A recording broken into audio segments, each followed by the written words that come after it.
Allahu Akbar, Allahu Akbar, Allahu Akbar, la ilaha illallah, Allahu Akbar. Halo semuanya, welcome back to my channel. Senang sekali saya Adit X Baru kembali hadir ke hadapan teman-teman semua yang selalu senantiasa menunggu video terupdate dari Adit X Baru channel. Dan tentunya kali ini saya akan kembali dengan suatu pembahasan yang saat ini sedang kita ketahui dan kita rasakan, karena sudah sekitar hampir sebulan yang lalu kita sudah memasuki ya bulan suci Ramadan. Teman-teman dari umat Islam yang merayakannya dan menjalankannya, saya pribadi mengucapkan selamat Hari Raya Idul Fitri, minal aidin wal faizin, mohon maaf lahir dan batin. Nah, jadi di kesempatan kali ini kita akan membahas tentang Lebaran. Apa sih Lebaran di mata kalian semua? Nah, jadi kita akan sedikit mengulik ya versi saya. Apabila kalian punya versi sendiri, boleh banget nih kalian komen di kolom komentar kira-kira untuk versi kalian seperti apa. Nah, jadi nanti kita akan sedikit membahas tentang Lebaran. Nah, sebelum kita masuk ke pokok pembahasan kita pada hari ini, ada baiknya buat teman-teman yang baru saja bergabung dan baru tahu juga ada channel Adit X Baru, bisa langsung subscribe terlebih dahulu dan jangan lupa untuk bunyikan loncengnya supaya teman-teman selalu mendapatkan notifikasi terbaru dari Adit X Baru channel apabila ada video terbaru ya. Jadi jangan sampai ketinggalan. Nah, itu tentang ramal, sharingkan, mapalah, horror mania, magic dan lain sebagainya. Oke, sudah di subscribe, sudah dibunyikan loncengnya, langsung saja kita masuk episode sharingkan pada kesempatan kali ini. Nah, Lebaran itu sangat identik ya dengan Indonesia, karena Indonesia mayoritas beragama Islam dan setiap setahun sekali pasti ada Lebaran yang yang terjadi di Hari Raya Idul Fitri. Jadi Lebaran itu ada beberapa macam tradisi ya, dalam tanda kutip tradisi, karena tradisi itu kalau menurut saya adalah suatu kebiasaan yang telah disepakati bersama ya. Jadi itu adalah sudah menjadi kebiasaan, sudah menjadi ya turun-temurun dari zaman dahulu sampai sekarang, dan itu masih ada yang kita pertahankan ya. Khususnya yang ada di Jawa juga ada versi sendiri, yang di luar daerah mungkin juga ada versi sendiri. Jadi buat teman-teman nih yang sudah tahu nih maksud saya kayak gimana, punya versi sendiri, ceritain dong di bawah. Jadi buat teman-teman yang lainnya juga biar tahu di daerah ini ternyata memiliki tradisi seperti ini, daerah ini tradisinya seperti ini, beda-beda lagi, karena dari seluruh Indonesia ya ada bermacam-macam suku bangsa. Yang pertama adalah sesuatu yang sangat identik dengan Lebaran, yaitu mudik. Nah, mudik itu adalah sesuatu yang dalam tanda kutip adalah sesuatu yang wajib ya. Kenapa wajib? Karena kalau di Indonesia ini persebaran penduduknya atau yang merantau itu sangat banyak ya. Jadi mungkin ada yang dari Jawa terus kerja di misalkan di Kalimantan atau di mana. Nah, itu mereka apabila ada momen Idul Fitri, ada momen Lebaran, khususnya buat teman-teman kita yang beragama Islam ya, Lebaran pasti ada cuti ya, pasti ada cuti, kemudian ada agenda wajib untuk mudik, yaitu kembali ke kampung halaman. Nah, jadi kata Lebaran itu akan identik dengan mudik ya. Jadi setiap tahun pasti ada tuh agenda harus mudik Lebaran ya, harus mudik dari mereka pulang ke kampung halamannya ya. Tapi tidak semua orang pasti mudik ya, karena mungkin dia sudah tinggal di kampung halaman dan atau tidak merantau, jadi hanya di rumah saja. Dan tradisi itu sampai sekarang masih kita rasakan. Namun di tahun ini kita belum terlalu bisa merasakan ya, karena kita tahu sendiri keadaannya seperti sekarang. Jadi buat teman-teman yang nggak bisa mudik, nggak bisa berkumpul dengan sanak saudara, dengan keluarga, dengan orang tua, jadi bersabar ya, bersabar dulu. Semoga cobaan ini bisa segera selesai dan kembali seperti sedia kala. Lebaran tidak akan komplit ya dengan tidak hadirnya ketupat ya. Akan ada sesuatu yang kurang apabila ketupat itu tidak ada. Nah, jadi kalau misalkan di kampung saya ya, misalkan saya punya simbah itu Klaten ya, di Klaten. Jadi ada semacam tradisi. Jadi setiap 1 minggu setelah hari H itu ada momen namanya kupatan ya. Jadi kita berkumpul nih, terus makan ketupat bersama ya, makan ketupat bersama. Jadi ketupat itu mempunyai arti, ada kata lepat ya. Lepat itu kalau di Jawa itu namanya sebuah kesalahan ya. Jadi ibarat kata ketupat itu melambangkan kita saling mengakui kesalahan, kemudian saling memaafkan kesalahan satu sama lain ya. Jadi filosofi ketupat itu sangat luar biasa, dan ketupat tidak akan istimewa kalau tidak ada opor ayam ya. Jadi kayaknya kurang afdol apabila ada ketupat tapi tidak ada opor ayam ya. Tapi ya kalau mereka berdua sudah disatukan dalam satu piring, wah itu akan menjadi momen atau makanannya sangat istimewa di hari Lebaran atau hari raya Idul Fitri. Kemudian yang selanjutnya adalah bagi-bagi THR dalam tanda kutip atau angpau. Jadi ini buat teman-teman yang punya keponakan, yang punya adik, atau yang punya cucu, punya anak, itu pasti tidak akan luput dengan menyiapkan uang ya. Mereka akan menyiapkan uang ya. Kalau ada anak kecil nih lewat mampir ke rumah kita, terus salaman, minta maaf ya, pasti mereka akan makan jajan dulu di tempat kita, terus pulang mereka pasti dalam hati akan berharap sesuatu ya. Sesuatu itu adalah apa? THR itu tadi ya. Jadi sebelum pulang, oh ini dek, saya punya ini buat beli jajan, ini buat beli apa gitu. Itu pasti anak kecil akan menanti-nantikan momen tersebut. Nah, dan itu adalah momen dimana banyak anak kecil menjadi AKB ya, anak yang baru ya. Ya karena mereka dimana-mana, wah ini sapunya banyak banget ya, sapunya banyak banget, wah duitnya di mana-mana. Terus nanti ortunya, oh sini dibawain mama, dibawain papa, nanti lupa ternyata masuk kantongnya orang tua.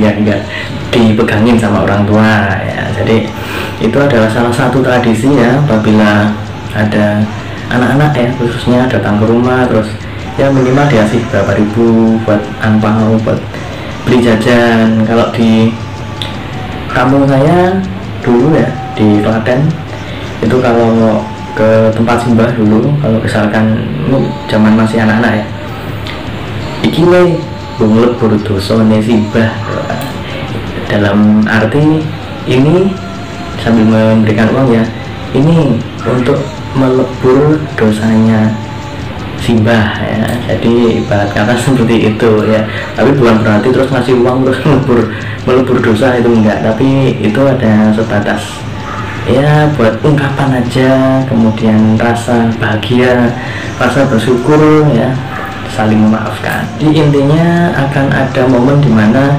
yang tua memberikan kepada yang muda ya. Kalau kalian masih muda, yang nonton ini masih muda nih, di bawah SMA ya, mungkin masih dapat nih THR. Kalau yang udah tua ini, udah punya keponakan, udah punya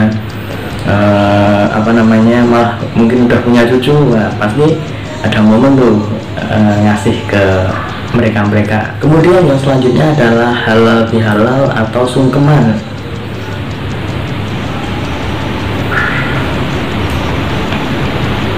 Nah, setiap hari raya Idul Fitri ya, karena sudah 30 hari atau 1 bulan namanya berpuasa, kemudian sudah selesai kemudian sampai di hari kemenangan ada momen dimana kita akan melakukan halal bihalal ya, halal bihalal, kemudian wah saling memaafkan. Kalau di Jawa itu sungkem ya, jadi datang ke rumah atau kita yang di keluarga itu pasti kita di keluarga kita dulu,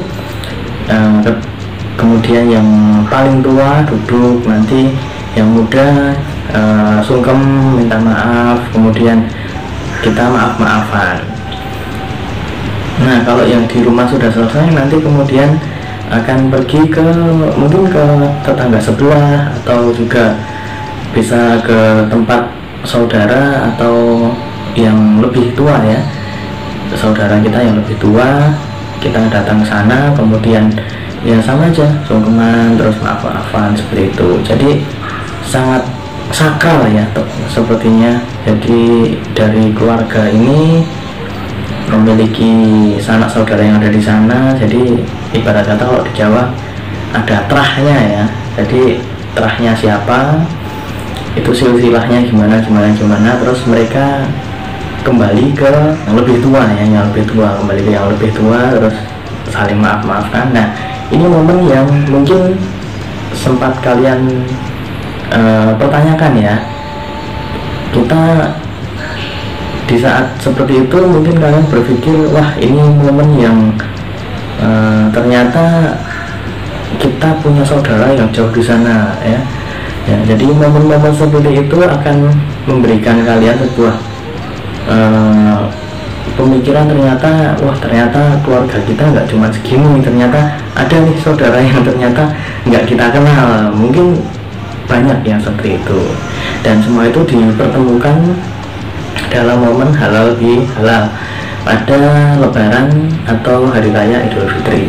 Kemudian yang selanjutnya adalah tradisi mengenakan baju baru ya, itu tidak wajib, akan tetapi sepertinya sudah melekat pada mayoritas orang.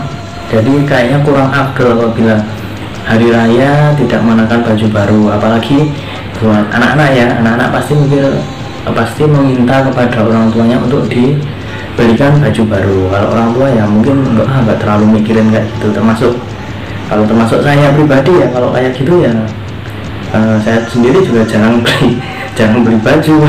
Jadi pakai baju-baju yang ada, karena tidak harus baru, yang penting adalah rapi, yang penting bersih, yang penting sopan saat kita gunakan. Dan kita berkeliling kemudian halal bihalal ke tempat saudara atau tetangga, jadi kesannya itu yang penting sopan dan bisa diterima oleh masyarakat luas. Nah, mirisnya di tahun ini ya, karena keadaan kita juga sedang seperti ini, namun masih saja ada banyak orang yang rela untuk berjubel datang ke pusat perbelanjaan, kemudian belanja baju baru, kemudian belanja yang lain sebagainya, yang sekiranya tidak harus dilakukan karena kondisinya sedang seperti sekarang ini ya. Semoga saja kejadian ini tidak membuat keadaan kita semakin parah, dan tentunya semoga hari raya ini juga menjadi berkah untuk kita semua. Yang selanjutnya yang tidak kalah sakral, yang tidak kalah melekatnya di hari lebaran adalah kue khas lebaran atau jajanan khas lebaran. Di tempat kalian mungkin ada banyak jajanan yang tidak ada di semua tempat ya. Contoh di kampung Simbah di Klaten, karena dari dulu sampai, tapi sekarang karena Simbah sudah tidak ada, jadi ya kita nggak mudik ke Klaten. Kemudian keadaan sekarang ini juga memaksa kita untuk tidak mudik ke sana. Ada jajanan yang selalu teringat di kepala saya waktu pulang ke Klaten. Itu yang pertama adalah jajanan itu namanya apa ya? Oh, pasti di sana itu ada tape ya, ada tape ketan itu ya. Dan rata-rata bikin sendiri, tape ketan bikin sendiri. Terus ada juga karak, itu semacam kerupuk ya, kerupuk karak. itu juga rata-rata bikin sendiri. Ada juga melinjo ya, melinjo. Ada juga apa itu namanya, emping ya, emping melinjo. Nah, itu dulu juga bikin sendiri. Dan ada lagi apa ya, kayak kerupuk tapi bentuknya seperti bunga waru, seperti bunga waru itu juga rata-rata bikin sendiri. Jadi banyak banget nih yang simbah dulu, keluarga simbah dulu pasti bikin itu. Jadi pasti ada itu jajanan-jajanan seperti itu. Nah, kalau yang lebih umum itu pasti rata-rata semacam kue-kue kering seperti nastar, kastengel, putri salju, dan wah pokoknya banyak. Tapi kalau saya pribadi kurang suka, dan kalau misalkan dikasih juga itu malah kalau nggak dikasih ke orang lain lagi itu nggak kemakan kalau di rumah, karena saya pribadi nggak terlalu suka kue kering. Kemudian juga adik juga nggak suka, ibu juga nggak suka, jadi kurang suka kue kering seperti itu. Malah lebih suka kalau misalnya daripada kue kering, mending kayak tadi ya, kerupuk karap, itu malah lebih enak, malah lebih suka. Nah, tadi di tempat-tempat kalian kira-kira ada jajanan apa nih yang sudah sangat melekat di hari Lebaran? Pokoknya tulis di kolom komentar ya, ceritain supaya teman-teman dari daerah lain itu tahu kekayaan Indonesia itu seperti apa. Momen satu momen itu sama ya, Lebaran, sama-sama Lebaran, tapi tradisinya itu beda. Itu yang membuat Indonesia kaya. Nah, kemudian yang paling ditunggu-tunggu dan sangat pasti ada adalah takbiran. Ya, takbiran itu kalau saya menangkapnya ya karena saya tidak terlalu paham. Kalau saya menangkapnya adalah seruan kemenangan ya, dimana sudah 30 hari lamanya atau kurang lebih sebulan itu berpuasa dan sudah selesai, kemudian merayakan kemenangan kembali ke fitri dengan adanya takbiran ya. Takbiran itu bisa di masjid, tapi yang paling dikangenin oleh semua perantau itu adalah suara takbir, akan tetapi kalian mendengarkan di rumah ya. Itu wah bikin merinding, terus bikin terenyuh di hati, bisa bikin berbesmili ya. Teman-teman pasti rata-rata kalau pada nonton video tentang takbir itu pasti pada wah sayang banget ini nggak bisa pulang ya, apalagi keadaan kita lagi kayak gini. Jadi ya mohon bersabar, dan kita juga teknologi juga udah maju, kita bisa saling berkomunikasi dengan gadget dan lain sebagainya. Kalau misalkan momen-momen ya mau gimana lagi ya, semoga tahun depan kita bisa ketemu lagi dan bisa merayakan dengan lebih baik lagi, pribadi kita juga lebih baik lagi. Kembali ke takbiran, dan tidak kalah serunya adalah takbir keliling ya, dimana kalau zaman dahulu banyak nih saya lihat pakai obor, kemudian ada yang bawa beduk, kemudian bawa son gitu sambil takbir sambil keliling desa, atau kadang mah sampai keluar desa ya kalau zaman sekarang. Tapi akhir-akhir ini nggak tahu ya kalau di tempat lain. Kalau di sekitar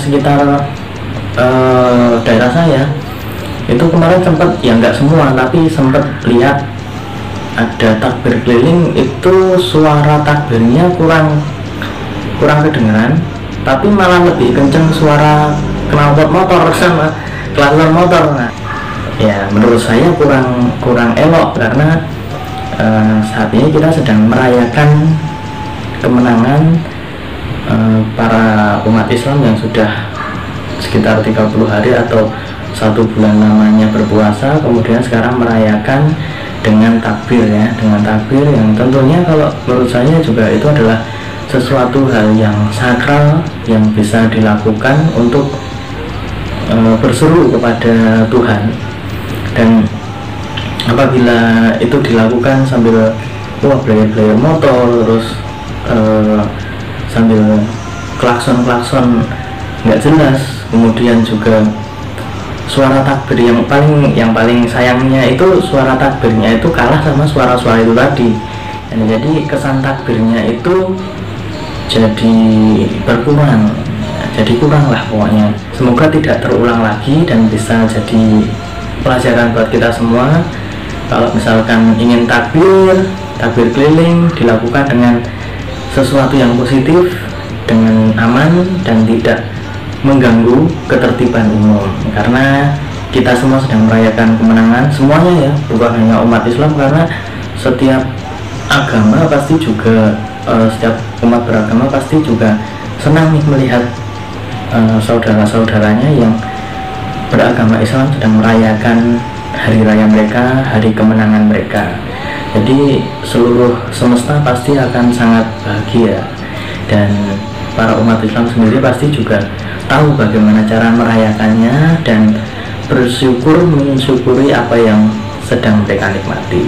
Nah, itu tadi beberapa tradisi atau sesuatu yang sangat identik dengan hari raya Idul Fitri atau Lebaran. Nah, buat teman-teman nih yang tadi sudah menyaksikan dari awal sampai akhir, sudah merangkum semuanya, sudah tahu nih gimana maksud dari video ini, kalian boleh komentar di kolom komentar untuk menceritakan juga nih bagaimana tradisi di tempat kalian masing-masing, supaya semua teman-teman yang menyaksikan dari seluruh Indonesia, bahkan di luar Indonesia juga tahu Indonesia itu kaya karena keberagamannya. Ada beberapa daerah yang berbeda-beda dengan tradisi yang berbeda juga, namun tetap satu Indonesia, dan semua itu akan menjadi sebuah keanekaragaman yang sangat istimewa untuk kita nikmati. Dan saya pribadi atas nama Adit Explore Channel mengucapkan selamat Hari Raya Idul Fitri, minal aidin wal faizin, mohon maaf lahir dan batin, khususnya buat seluruh rekan-rekan, teman-teman, saudara-saudara umat Islam yang merayakannya. Selamat berbahagia, selamat merayakan hari kemenangan. Semoga menjadi berkah untuk kita semua. Semoga juga ini awal dari kembalinya kita ke diri kita yang baru, pribadi yang lebih baik, dan semoga juga ini menjadi awal dimana dunia ini kembali sehat, kembali terkendali, dan apapun yang saat ini sedang kita alami bersama bisa menjadi pelajaran untuk kita bisa jadi pribadi yang lebih baik lagi. Dan saya Adit Explore mohon undur diri. Kita ketemu lagi di video selanjutnya. Terima kasih dan sampai jumpa. Om Swastiastu.